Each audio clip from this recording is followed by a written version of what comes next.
Good morning students. पिछले video में हमने सहखंडज आव्यूह पढ़ा था। हमने बताया था कि कोई आव्यूह वर्ग आव्यूह का सहखंडज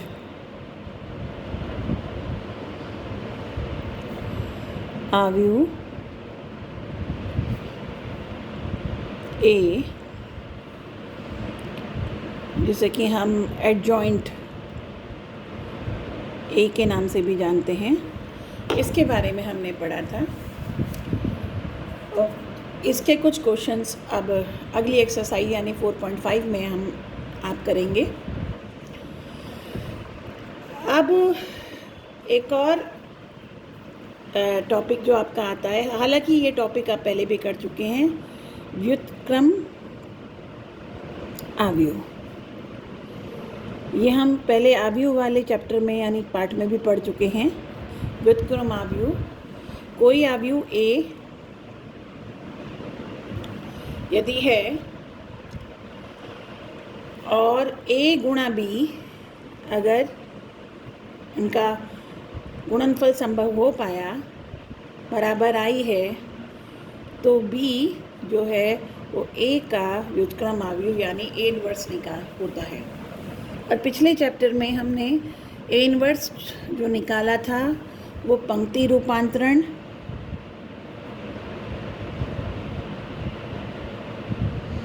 प्राथमिक पंक्ति रूपांतरण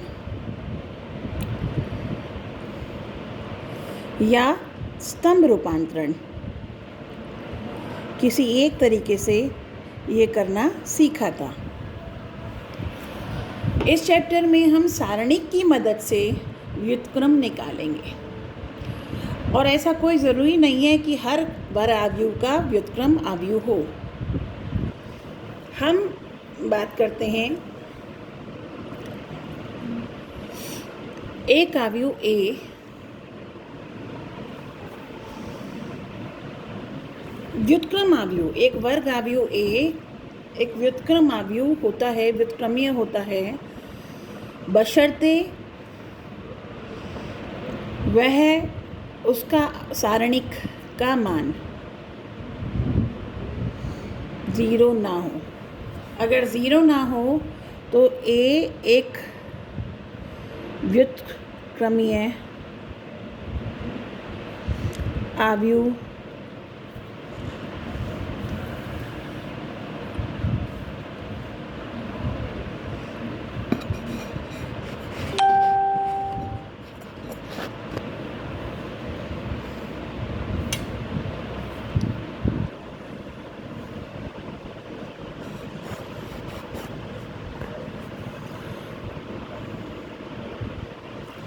होता है।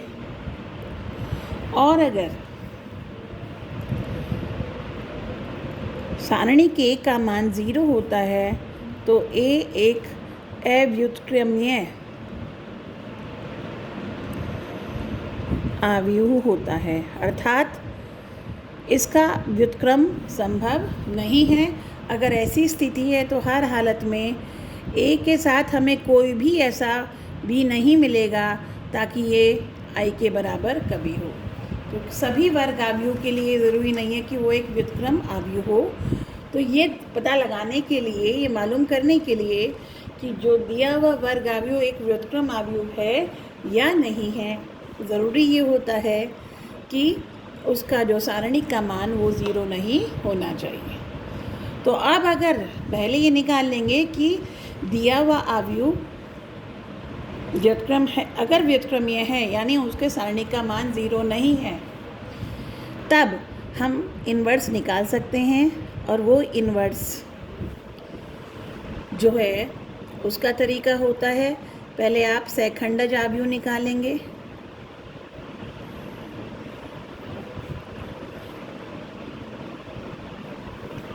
ए और उसको भाग दे देंगे व्युत्क्रमीय सारणिक से। मैं आपको एक एग्जाम्पल लेकर इस क्वेश्चन को करके दिखाते हैं कि किसी दिए हुए आव्यूह का वर्ग आव्यूह का व्युत्क्रम यानी इनवर्स कैसे निकाला जाए, देखेंगे आप। मान लीजिए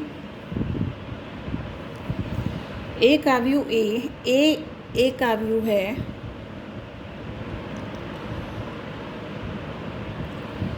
3/3 का ही ले रही हूँ मैं एक एग्जाम्पल। 1 2 2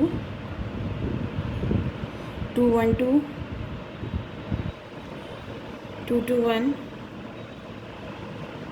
ये एक आव्यूह है और हमें ए इनवर्स निकालना है।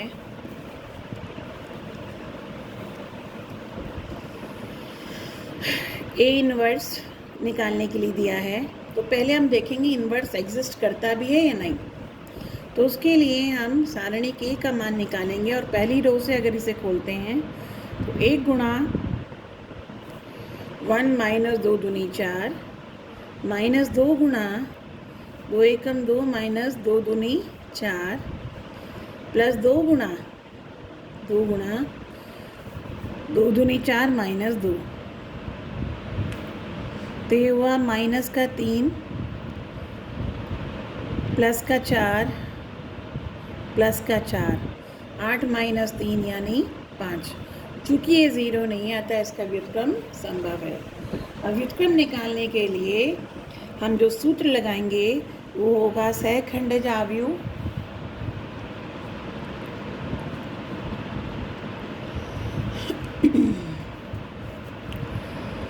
सहखंडज आव्यूह ए, यानी ये वाला जो फॉर्मूला ऊपर, तो उसके लिए पहले हम सहखंडज आव्यूह निकालेंगे।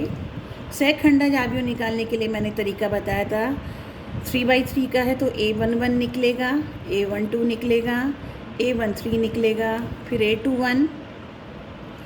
इसी ढंग से लिखना आसान रहता है क्योंकि इसका जब परिवर्त लेंगे तो बहुत आसानी से पहली रो का पहला कॉलम बन जाएगा और एडजॉइंट यानी कि सहखंडज आव्यूह आराम से बन जाएगा। तो इस ढंग से आप लिखेंगे, हालांकि आप किसी भी ढंग से लिख सकते हैं लेकिन इससे थोड़ा आसानी रहेगी। A11 की बात करते हैं तो A11 चूँकि रो और कॉलम दोनों का सम एक सम संख्या है तो इसमें प्लस आएगा और फिर अब आप करेंगे इसको तो 1 माइनस 4, तो ये बैठा आपका -3। A12 सम और रो का कॉलम माइनस मतलब 3 है तो -1 की घात जब 3 करेंगे तो माइनस रिटेन रहेगा। और अब सेकंड रो और सेकंड कॉलम दबाकर फर्स्ट रो और सेकंड कॉलम अगर दबाते हैं तो 2 एकम 2 माइनस 2 दूनी 4, तो 2 माइनस 4 और ये बैठ गया आपका 2। ऐसे ही 1 3 सम इनका पॉजिटिव है, पॉजिटिव आएगा, सम इनका इवन है तो पॉजिटिव आएगा साइन, 2 दूनी 4 माइनस 2, ये बैठ गया 2। फिर आइए A21 माइनस साइन क्योंकि दोनों का सम ऑड है यानी विषम संख्या है और -1 की घात जब विषम होगी तो माइनस साइन आएगा।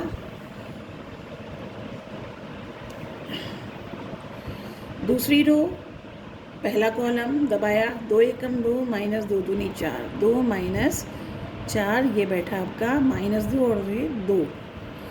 A22 माइनस की घात सम होगी 2 + 2 यानी माइनस ख़त्म, तो ये बैठा 1 माइनस 4 यानी कि माइनस का 3।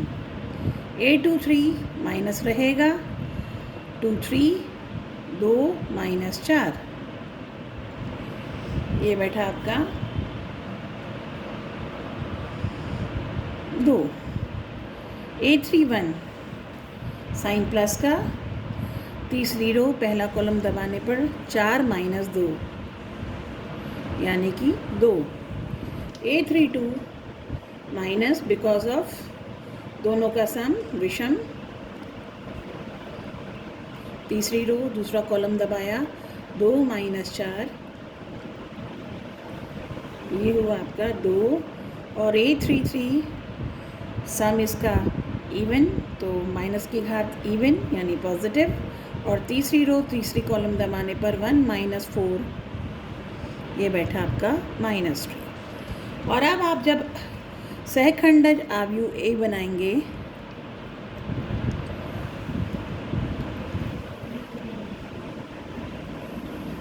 ये हो जाएगा आपका, पहली रो का बनेगा पहला कॉलम यानी -3 2 2, दूसरी रो का दूसरा कॉलम यानी 2 -3 2, और तीसरी रो का तीसरा कॉलम 2 2 -3। यह सहखंडज आव्यूह ए बना। और इसके बाद जब आप इन्वर्स निकालेंगे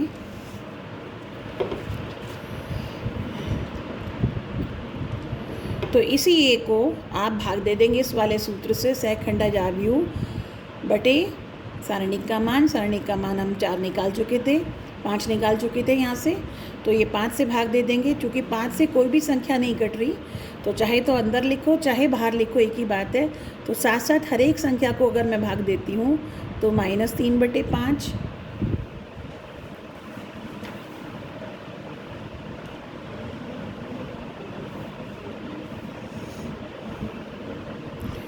2/5 2/5 2/5 -3/5 2/5 2/5 2/5 -3/5।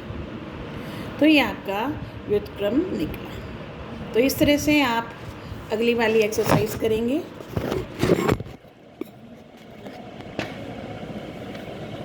इस तरह से आप अगली वाली एक्सरसाइज करेंगे 4.5, वो मैं आपको PDF फॉर्म में आपको उपलब्ध कराऊंगी आपके हमारे व्हाट्सएप ग्रुप पर। समझ रही हो, आप देख पा रहे हैं इसको, एक बार देख लीजिए।